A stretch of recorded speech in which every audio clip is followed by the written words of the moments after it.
So we are on episode 21 here. This is Tyler from Valued Pursuit. I have my buddy Eric here from Dream Interior Design. And just a little overview. We are at Ludenzol. You guys probably recognize the garage. We have a little bit of a different camera angle. Two of Eric's projects right here that we're going to showcase.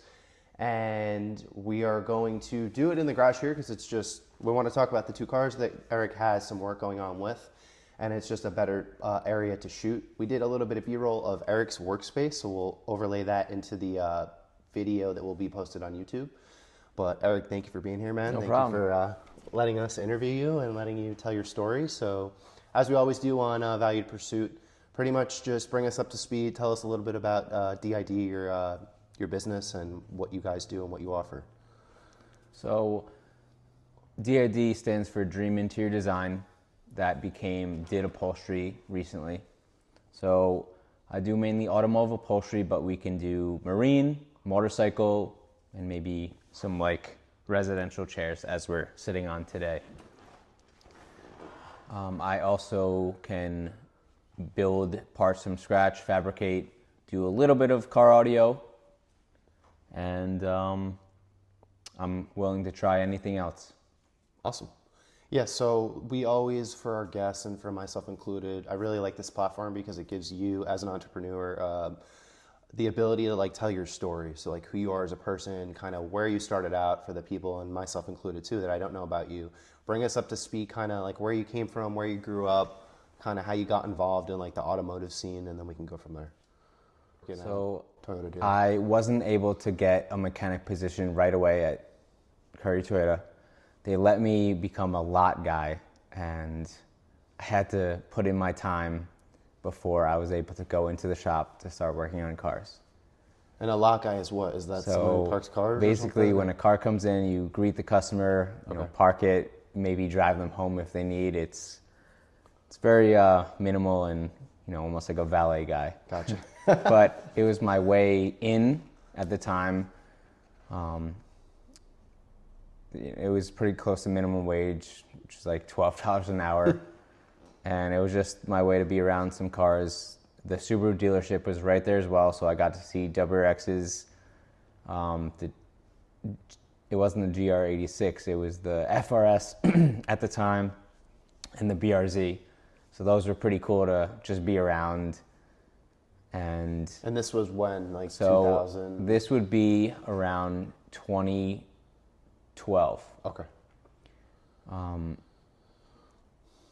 I worked at Toyota for 3 years. On the second year, I was finally able to get into the shop as an entry-level mechanic. Okay. Or technician, whatever they want to call them now. And started off doing oil changes. You know, they let me do some brakes, working my way up to do more advanced things. They even were able to send you to school, which I did not end up doing, but I just enjoyed working on cars and learning from the techs and, you know, being able to just advance on my own. So on my third year, I didn't like the direction that corporate was going, and I just thought it wasn't for me. So I started looking into private shops. I was like, you know, maybe I need just a small mom and pop shop. In Peekskill, there was an upholstery shop called Jolie Auto Center. They also did mechanical there. So one day I just popped in. I was kind of curious to maybe do something to my own car. And at that time, I actually bought a 2012 Mazda Speed 3. So I went from a 2004 Honda Civic to a Mazda Speed 3. And it was a pretty big advancement on the vehicle, turbocharged, hatchback. So I didn't really know anything about interior, and I wanted to customize it red, black suede. It would look a little bit fancy, but for the time I was like, I just want to have a bright interior. And Gary was the owner, so I took out my pillars myself, my headliner, and I just handed it to him to get it done. And checked up on him, and like a week later I was really anxious, I guess, and just like excited. And I kind of vented to him about the Toyota dealership and what I was doing. He then mentioned to me that he had an opening for a mechanic position and asked if I would be interested.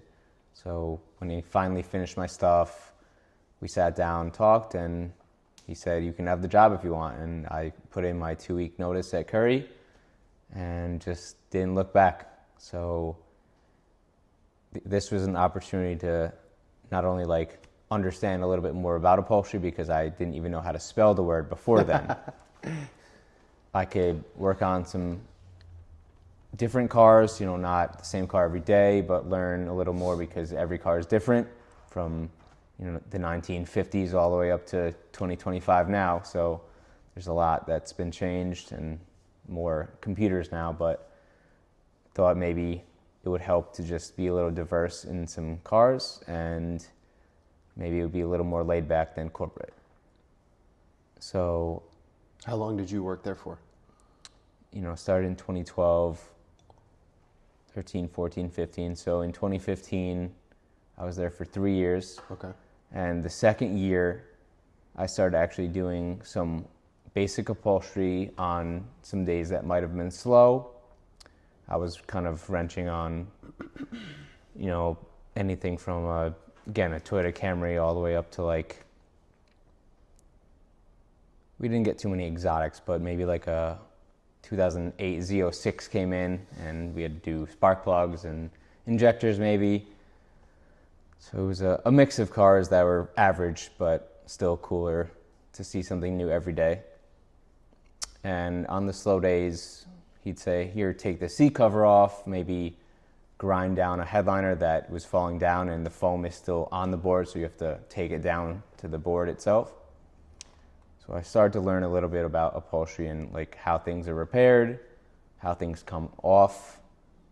You know, that's just the basics before really getting to the technical stuff.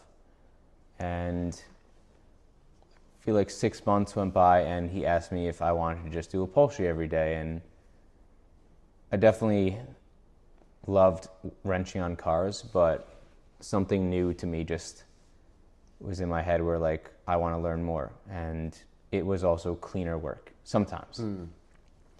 As you know, you can do oil changes and get really dirty on cars. So I thought to myself, this might not be a bad change. You know, I'll still wrench on cars on my own car, so it won't be like I'm losing the ability to do it. So I said, yeah, I'll do upholstery.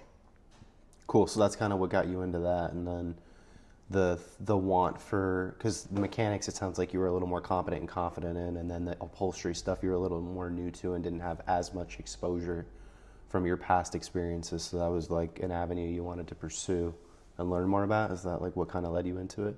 Yeah, I feel like I'm fascinated by a lot of things, hands-on skills, but that has to do with cars and then making them better, customizing them to your own preference. So I think because I wanted to do that to my own car, I was like, you know, maybe this is something really good to learn. And I never really was an artistic guy in high school and when I was younger, but something deep down is like, I have the creative ability. So I'm like, let me see if this is the path I should be going. And yeah, I didn't know anything about upholstery, you know, how to do certain things. So I started to take apart seat covers, grind down headliners, lay the glue down, the foam, and then the new headliner fabric. You know, then we get into custom seat covers and how to make templates. So every day something new, you know, new project would come in and he'd show me, you know, a little more how to do something and maybe let me do it on my own or just watch him and then eventually get to do it on my own. So by the third year, I learned a lot of the basics. And when I say basics, you know, taking apart a seat, templating it properly so it fits really tight, then sewing French seams. It's not that difficult, but you just have to do it a lot to get better and better. So we did a lot of old school restorations, and it was a lot of seat repairs. It became dirty work once again. Not too many really cool custom jobs like a Lamborghini maybe for a full color change, or some cool Toyota Supra to add suede and leather. It was just like straightforward, like an OEM style restoration, which I'm on the younger side, so it didn't really interest me that much. And I'm growing up into this like JDM culture, I feel like, and that's what I'm into. Gotcha. I can definitely appreciate old school resto mod or just older hot rods, but something just inside me is more the JDM inspired race car looking vehicle with a cool custom interior.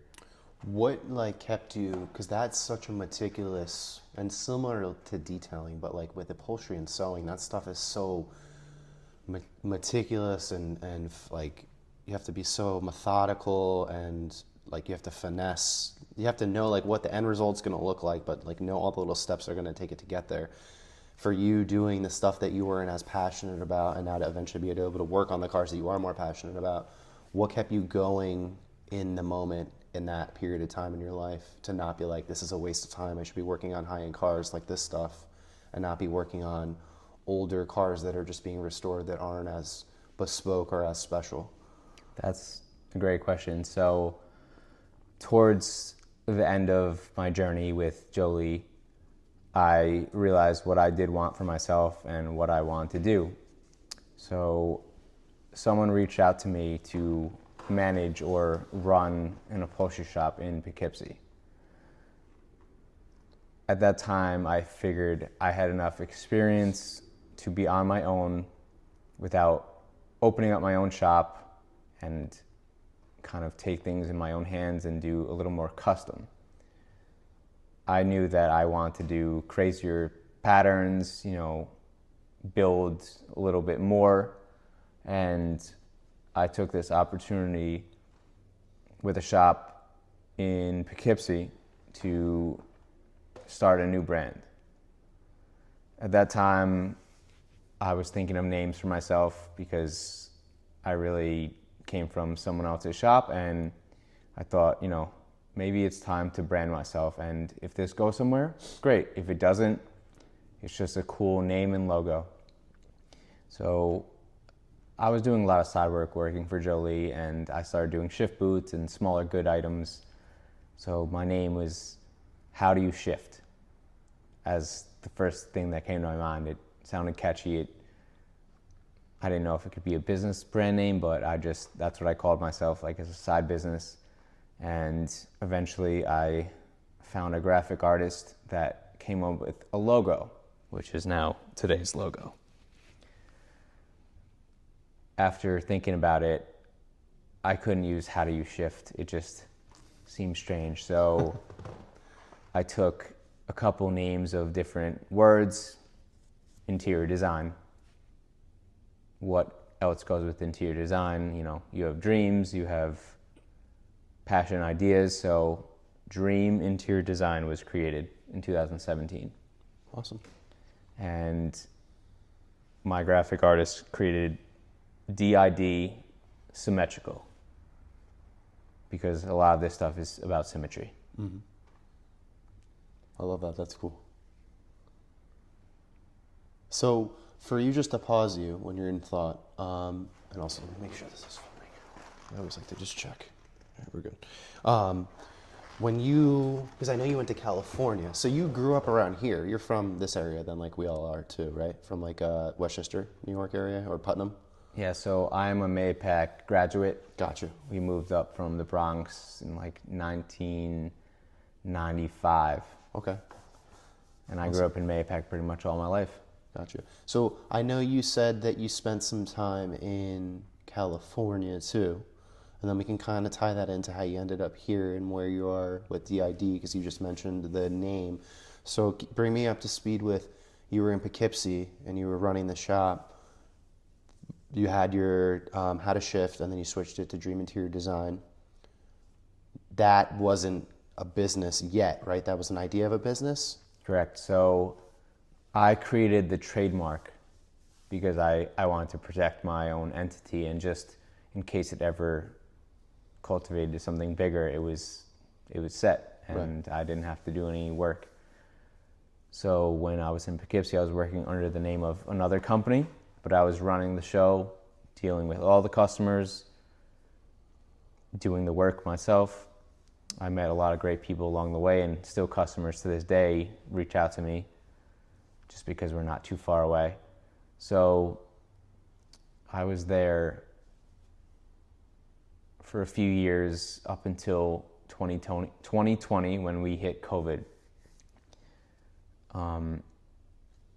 That took a toll for a lot of people, and I always was looking at other shops and getting inspiration.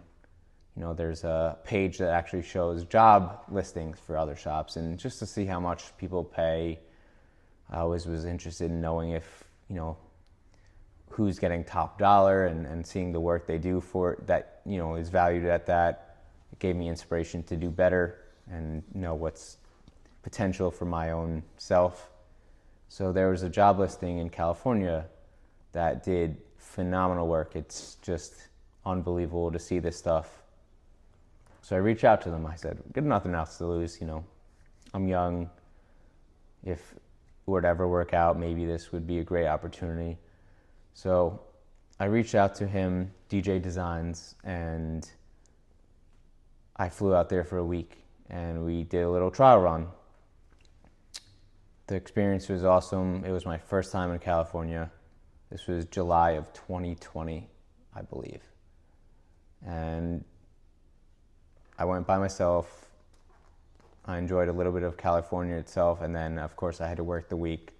So after the full week of work, he said I got the job, and he'd help me relocate out to California. That's awesome. So came back in September of 2020 to start in California.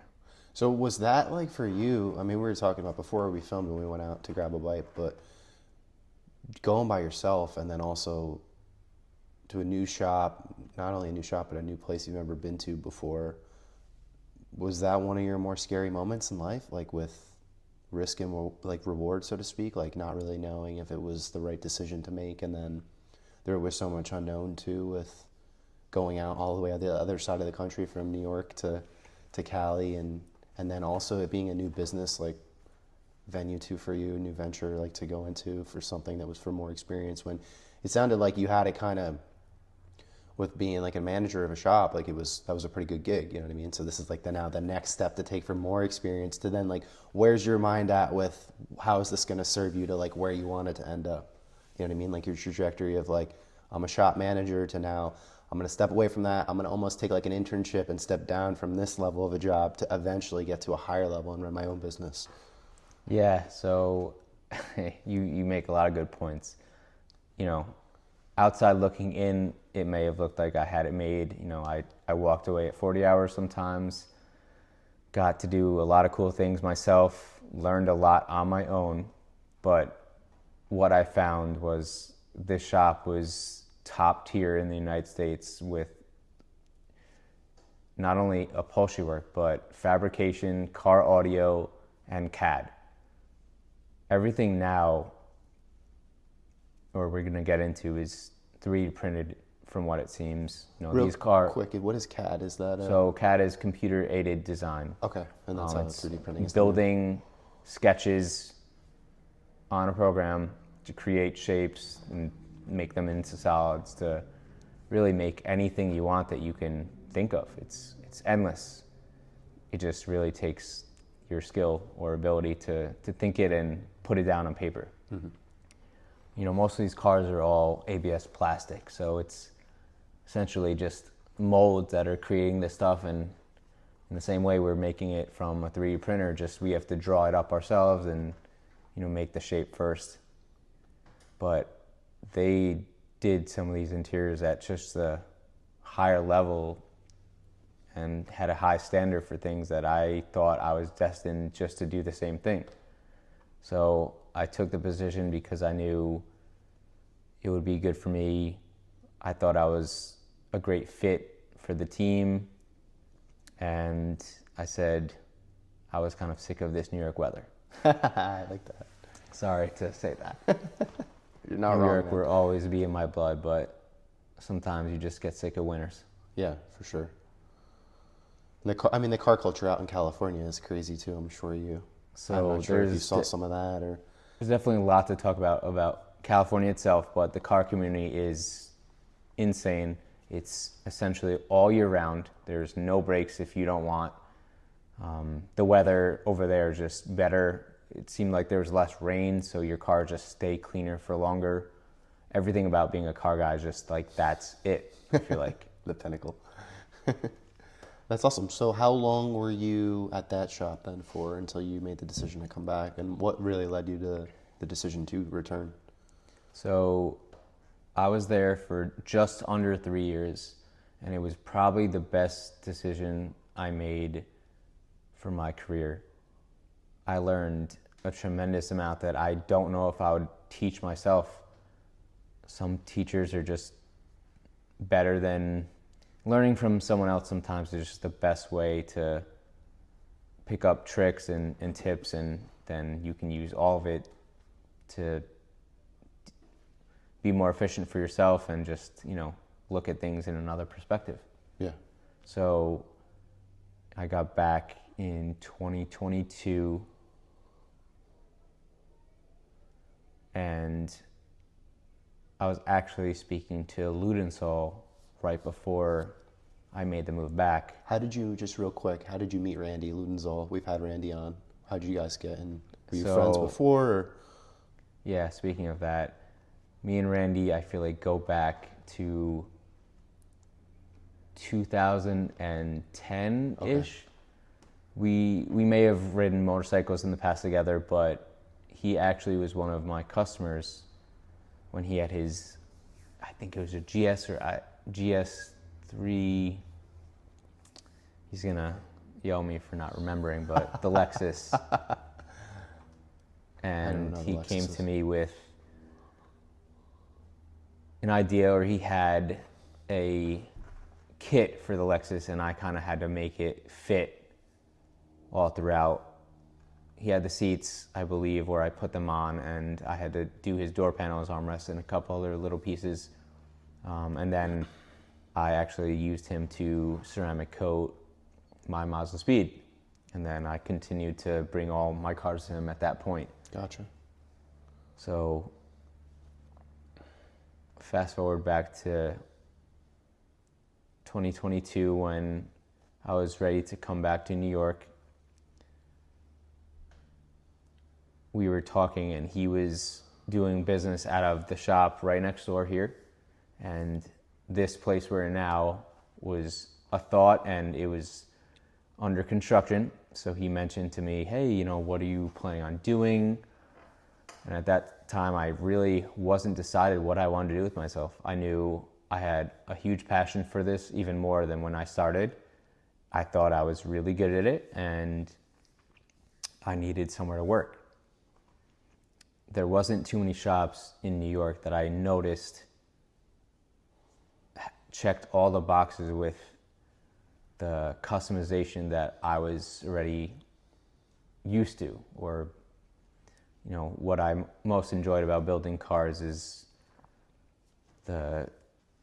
all the aspects from CAD to picking out materials, going through a design that flows throughout the outside to inside. There's just a lot about building a car from scratch that is so cool and rewarding. Mm-hmm. So we were just talking, and he put a lot of inspiration into me being on my own and working for myself instead of going back to another shop and being an employee again. He mentioned to me that this space was being built and could be a really good opportunity to start. The building was big enough for 2 people, and he said, what do you think about taking the upstairs over? So it took a lot of back and forth discussing my machines and how much space I really need. And we finally came up with a plan for me to move in with him and create this awesome space together and help us grow each other and really create a really nice custom shop for Westchester County. And this is the first time now you're going to be on your own, right? Once you come back from California, come back to New York after you kind of, took the trip out there to really level up, so to speak, and learn the things that now, looking back on it from where you're at, which we'll get up to present day, but you now are able to appreciate it and say that I would have never probably been able to learn that stuff unless I took that risk to go out to California. Now you took another risk to come back to New York and leave what you had in Cali to be your own business owner. So I'm sure that was there's a lot of doubt in your mind. Maybe there wasn't, but what was the deciding factor for you to come back? And I mean, this even too, Randy was moving into a new place, bigger spot, needed to build it out, needed to have the volume of clientele to come in and pay for the rent. You have the upstairs, and then you're also doing your own thing now. So what was the thing that really the deciding factor for you to say, I don't want to go and be an employee. I want to, this is the time for me to start my own business and make my own hours, have my own location to work out of? I would say a couple people pushed me to do it because it is a risk and it's scary because you just work for someone else and there's nothing to worry about. As long as you get paid comfortably and meet your bills, you just go home and forget about work. But now you have to think about it all the time and know that you're going to be okay the next week, next month. So he definitely saw something in me that I can do it, and my parents and others had a lot of confidence in me. They said it's just, one step away from, just doing it, and, don't think too much about the failures. You can make it happen. And,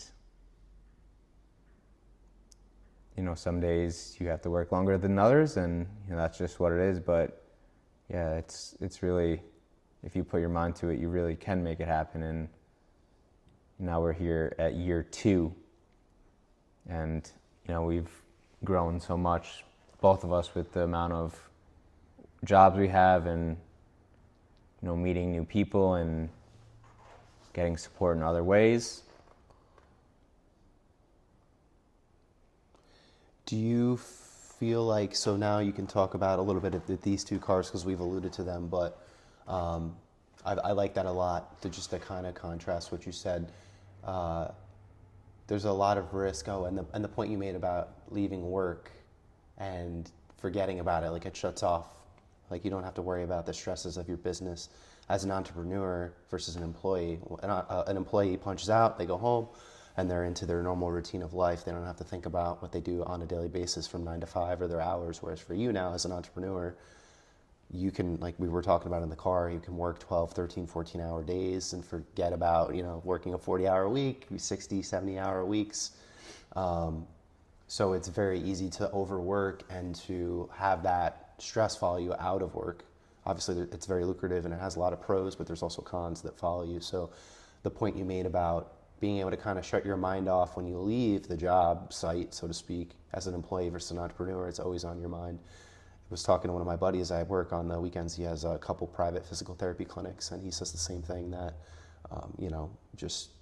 it's a completely different mindset as an entrepreneur. Your business is always on your mind, and especially for you right now, you're a sole owner, but you don't have any employees, and maybe we can get into a little bit of a conversation of where you want your business to end up in the future, maybe your 5-year plan if you've thought about that. But it's a lot. It's I'm living through you guys and learning from you guys, but it's a lot more stress and work than people really see from the benefits that it has. That when you leave, no one's, like you were saying, doing the job. You're always responsible for getting the work done, for reaching out to clients, for marketing yourself, for showing your progress and whatnot. So why don't you just tell the listeners real quick about just a brief overview of both of the cars, and then to compare of what we had with the conversation with you just starting out with wrenching on cars, or moving cars, wrenching on cars, to working on just general seats, to doing shift boots, to now you're doing full interiors on a bespoke, fully custom muscle car.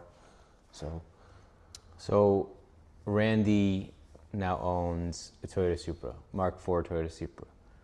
He seems to be attracting other Supra owners, which is great. I love the vehicles. They are definitely a more simpler and, I guess, timeless interior. To me, that's sometimes a good thing, sometimes a bad thing. I have my own visions on things, and I've been lucky enough to get some of these vehicles in, and now I'm able to put my own twist on this one. For example, I did a little bit of work for Randy, and we're going with a black and yellow theme, and we're still not done. But now this customer, for example, he's getting a mix of leather and Alcantara. This car doesn't exactly have the layout design of a two-tone interior, not like we see our Porsche 911s. They break up two materials in a great way, but their design of the panels are very smart. These vehicles, they have their own lines and contours that you have to figure out how it looks right. Otherwise, it just won't make sense throwing materials into the car. So I'm lucky that he gave me some free rein, and I'm going to design it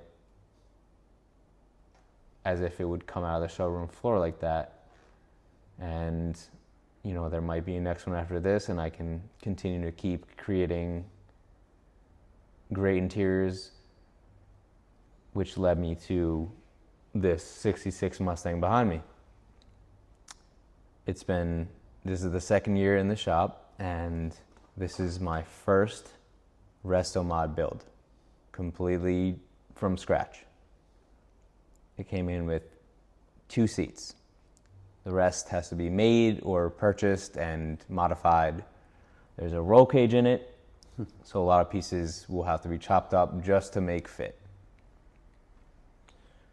I'm lucky that a shop and customer, is letting me put my hands on this car, because it's a ton of hours into the body and paint. It's trusting me to not cut corners and, build these things to make sure that it's safe and nothing is gonna fall apart down the road. So this is gonna be my first piece of art coming out of here. The rest of these cars are just kind of putting new material on old pieces of panels and, really just going over what's there and kind of shaping it a little bit. And this one is more of being able to create from a blank canvas, which is a lot of work and a lot of thought that has to go into it. Mm-hmm. Gotcha. Also, I really want you to be able to talk about like some of the other people that you've done some jobs for too, which is really cool, because now we're kind of up to more present day of like what the work you're doing, and we can talk a little bit about your space upstairs too. I know I took a video, and we'll overlay that in for if you're watching this on YouTube so you can see it. But I've known Eric now for probably, I'd say it's like a year, right? Over a year. Yeah. I came to him for a couple things. My last car that I had, some interior work, and I plan to come to him for the next car that I purchase, hopefully, if that, fingers crossed, works out for my 30th birthday. But a couple of like the bigger names that you've done work for, and even anyone else that you want to mention. I know we were talking about the body shop that you did work for, and also Larry, AMMO NYC, that I love. Shout out to Larry. Hopefully we can get you on the podcast. That'd be awesome. But if you want to just talk about some of those projects too, just to let people know. So when I started here, not many people knew who I was. My Instagram got hacked, and I actually had to remake it, so I lost a lot of photos, and I didn't repost everything. So creating a brand from scratch, I guess, is just really hard.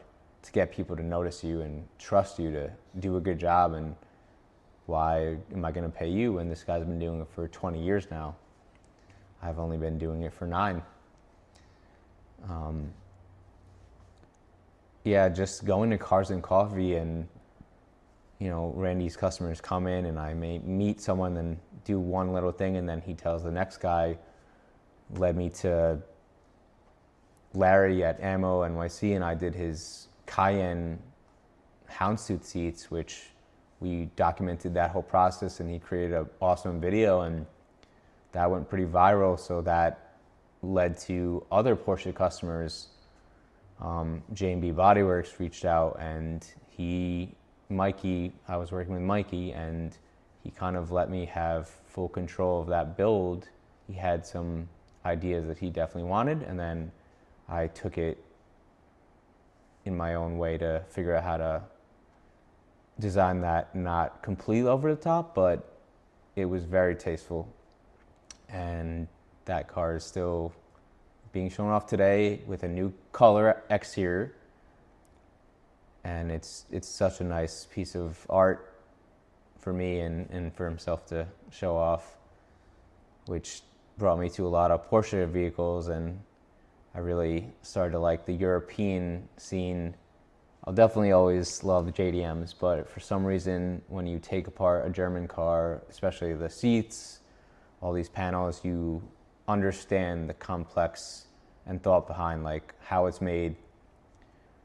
Taking apart a Toyota Super seat versus a Recaro seat, or maybe a GT3 seat, they are made differently, and that definitely is why something might cost a little more. You don't really know until you take something apart and understand, like, that's what the effort, the thought process, and why it is maybe more money. For sure. Last part. Good, perfect. So for you upstairs, for people that are a little more nerdy and can probably appreciate, and I more so want to be educated, so that's why I'm asking the question. For your facility that you have upstairs, for the machines that you have, for the different fabrics that you are able to work with, the different sewing, like give us a brief overview of kind of like the things that you can do, more of the projects that you're currently working on, and then also if you can just touch on after the 3D printing too, because that was a really cool thing that you've been getting into and creating items with. So upholstery, I feel like back in 60s, 70s, it was just single needle machines, double needle machines, French seams. Everything got so advanced now that, we can 3D print interiors versus build them by hand.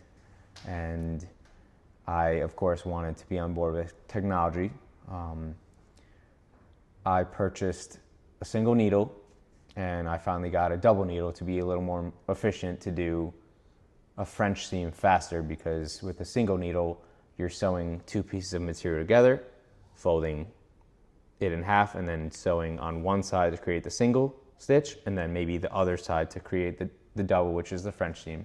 With the double needle, you're sewing them together and then doing both sides of the seam at once, so it's more efficient. Each stitch is symmetrical because of the needles. That makes you do better work, and again, efficiency goes up. So I have those 2 machines, and then I bought a CO2 laser. So when we get into customization, that's a big thing for me, and the laser is able to cut wood, acrylic, plastics,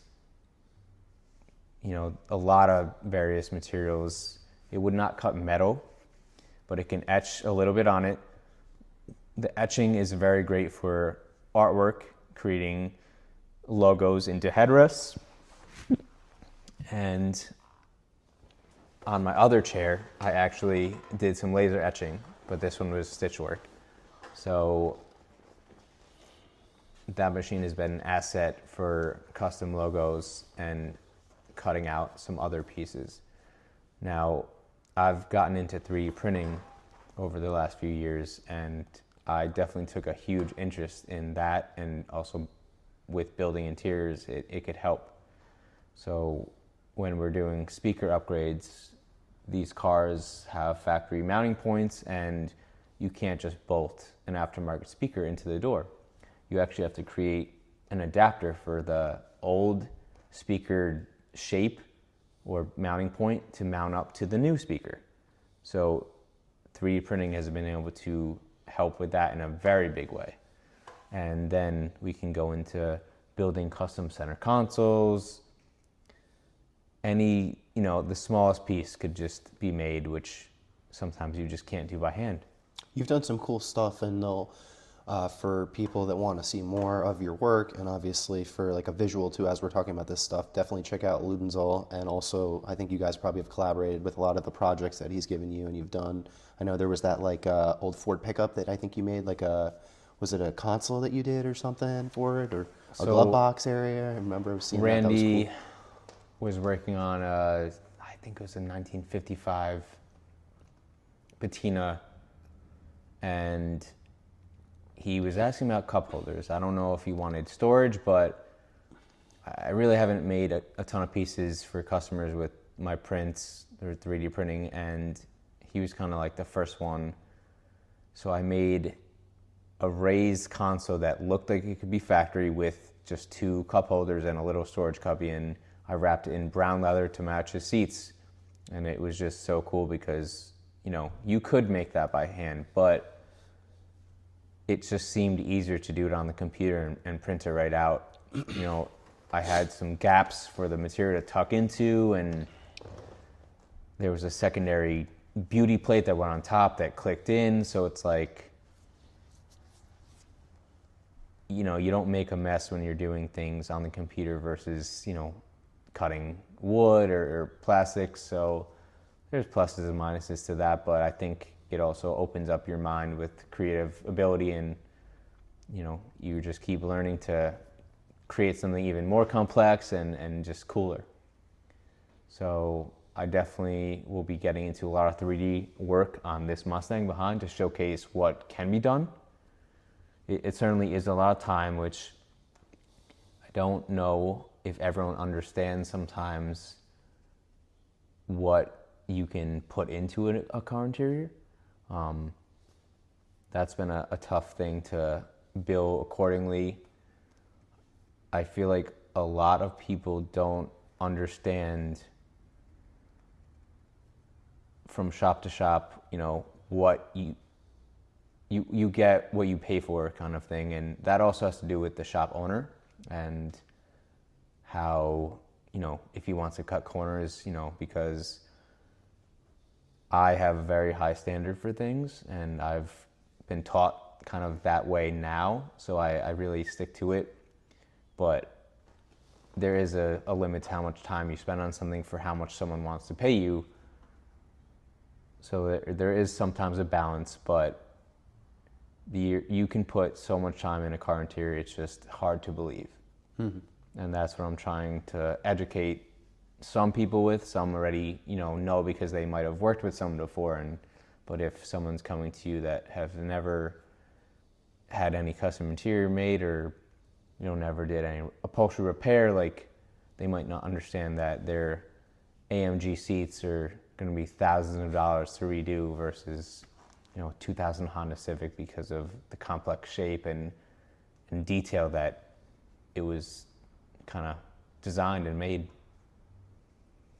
Yeah, and I feel like you guys have been doing a really good job with the filming, production, videography, and social media content that you've been putting up with a lot of the projects that recently you have done. And like you said, you had to build your social media back up, but we'll definitely, obviously, link your Instagram and anything else you want people to follow in the show notes, in the description, and then you can obviously give yourself a shout out too for Dream Interior Design, and make sure you guys go check out all of his content on Instagram. I mean, that's probably, would you say that's more of the main area that you post a lot of your stuff? You have a website too you want to talk about? I have a website that, sometimes I don't keep adding to, but the Instagram is where I try and post videos and as much as I can, because I think that's easier for me to keep updated and just continue growing.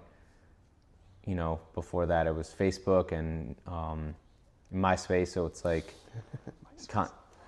social media keeps changing and, you know, different platforms keep coming, but for now Instagram is great for me and there's enough people on it to pay attention. Yeah, and to your point about the interior, it's interesting because as you were saying, I can appreciate why I think people don't, and for myself included, being a customer, understand why things are so expensive. But like your eye is drawn to the exterior of these cars, and it's more like easy to understand. Like as a consumer, I'm thinking of it in that kind of mindset of like, oh, I'm paying for a paint job, I'm paying for modifications, I'm paying for tires, wheels, brakes, headlights, but like so much is missed on the inside of the car because you're just spending. And for us, we're more car guys, and for people like that bring these kinds of cars in that they keep and invest a lot of money into, they can understand it and appreciate the time that goes into an interior. But for most people that are buying a car, you know, the factory is doing a lot of this stuff, the headliner, the rear, and I might be butchering the terms, but like the rear carpeting for the rear seats, if it's a coupe or and it's not a 4-door, your stock seats, you know, depending on what make of the car, if it's a Toyota versus a higher end luxury car, the creation and complexity of the design of the seat and the way that it's built, right? But then the way that you have to take it apart to be able to access all the different things that you're going to change requires a lot more time and energy and wrenching on the different componentry of it to take it apart on something that's more simplistic versus more complex, and that's where you have to justify the labor. But I think that, you know, with us being able to talk about this, and then obviously with you posting more content and with all of the different collaborations that you've done, like with Larry's video is really great because it shows how it brings the car together so well when it has a bespoke and custom interior that will match with like the little modifications that you may do on the exterior. And I feel like true car people can really appreciate it, but like the general consumer, being able to educate them on like, you know, like an engine, you're building an engine and it's so much money. An interior is really no different. You have to take all this componentry and stuff apart, and it's complex to do that. Then you have to do it all custom, and you're a one-man show. You don't have like robotic systems and like manufacturer companies do to make it in a high production. So you have to spend so much time on one car to get it to be so custom, like this project here, where he's getting everything done. He's getting the headliner, he's probably getting the carpet, he's getting the seats, he's getting all the different componentry for like maybe the steering wheel and the buttons and the dashboard. So that's where all that time and labor adds up for people that kind of are like, why am I paying so much money for your hourly rate with all this stuff? But they don't realize how much goes into what you actually have to do. And like you said, it's such a high quality and it's so custom too, that's what changes it just being something that's generic that you can buy off of like a speed shop online and just change a shift boot or change a steering wheel that's already done, right? You're taking it apart, you're redoing it of like the OEM part that's in the car, which makes it more difficult because, and you can speak to this too, I'm sure, but if you're buying different componentry and stuff for the car to modify it on the interior, a lot of these companies are printing it out of mass quality, and it's not as custom as something like what you're doing, where like if you're going to take a stock steering wheel out of a Supra, if they want an OEM steering wheel recovered, it may be more money than if someone just goes and buys an aftermarket steering wheel that's slightly different because of the quality and the production that's able to make it cheaper for them to produce that part versus you doing it custom. Yes, so that's very true. This is why I want to be involved with 3D printing, because you know, some things can maybe help speed up a little bit of the process. I'm not saying I want to get into like mass producing like certain parts, but it would be maybe cool to have a couple lines of my own items. And we actually are working on some Supra audio equipment that's never seen before, and hopefully will enhance the MK4 Supra audio acoustics, and that will maybe be available to the public this year. Awesome. So I guess last couple questions for you for DID. Do you see it as like for now, and maybe you haven't really even thought about this, but just being you, do you plan on it expanding to having maybe another person work with you or having a couple people? Like where do you see like your business plan? Like what did you already think about that? Do you always want it to be a kind of a one-man show and very bespoke and exclusive, or did you think about expanding to having a team eventually? I did recently give some thought. Over the years, I've worked for a couple of people doing this, and it's a very labor-intensive job. There's just no shortcuts, because if you do shortcut something, it's not going to be as good. So because it's so labor-intensive, it's a lot for one person to do. And I definitely want to teach someone, to show them, the passion is there, and, look what you can do, because I didn't know I was able to do any of this stuff until you do it. But it takes years, at least for me it did.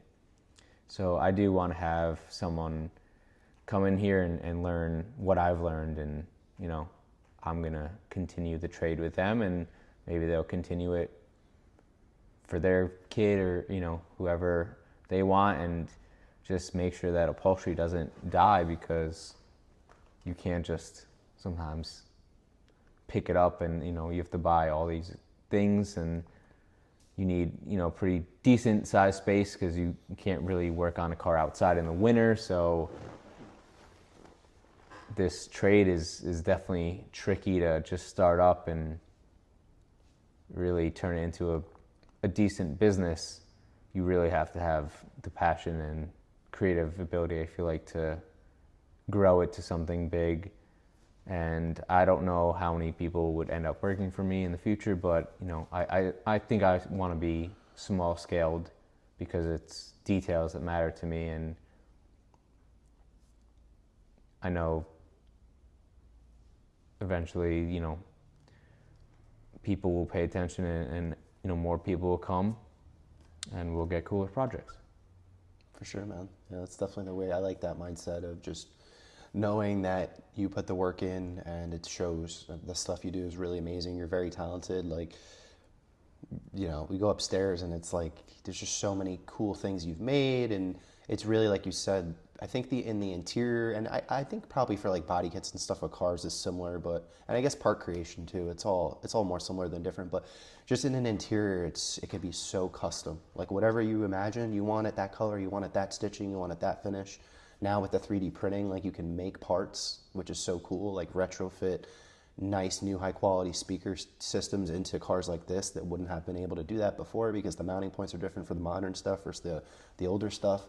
So I think, though, back to my point of just you've put the work in, like it's amazing to see where you're at right now, and I totally support you, and I know that you're gonna do really big things, and I'm happy to be your friend and be a part of it.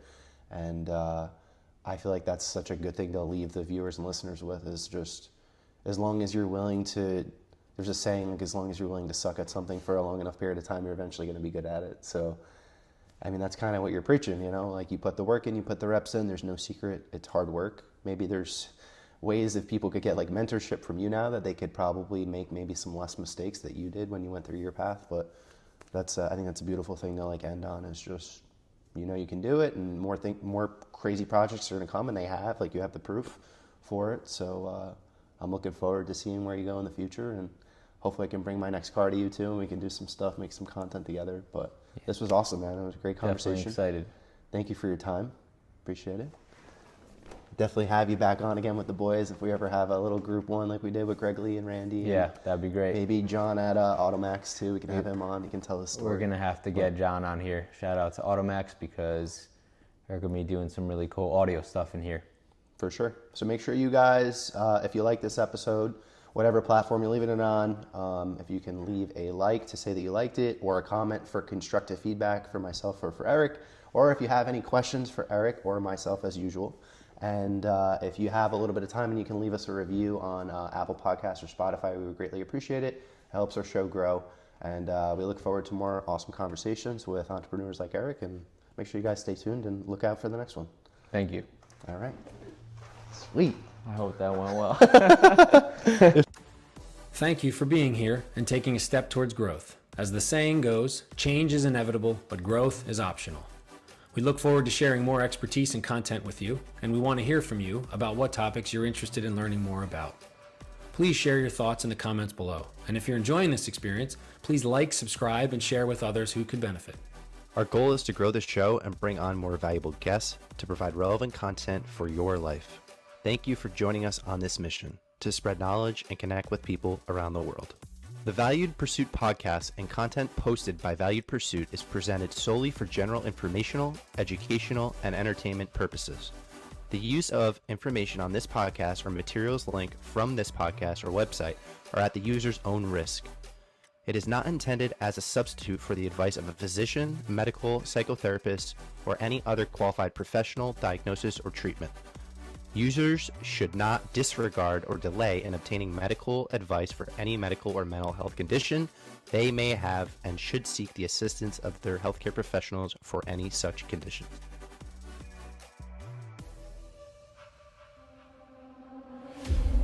You ever have a vision? Something you see play out before it happens?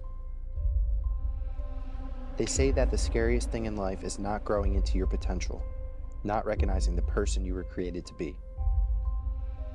We are on a mission to help everyone on this planet chase that version of you, your most fulfilled self. Created here in the USA, Reinvent Co. is now releasing their one-off hoodie in a full zip design, premium quality fitted to your physique to show you are chasing greatness in all aspects of life. Wear a garment that shows your potential evolving over a lifetime and become a part of a brand where humans connect to knock down the obstacles they face for endless refinement and continuous improvement.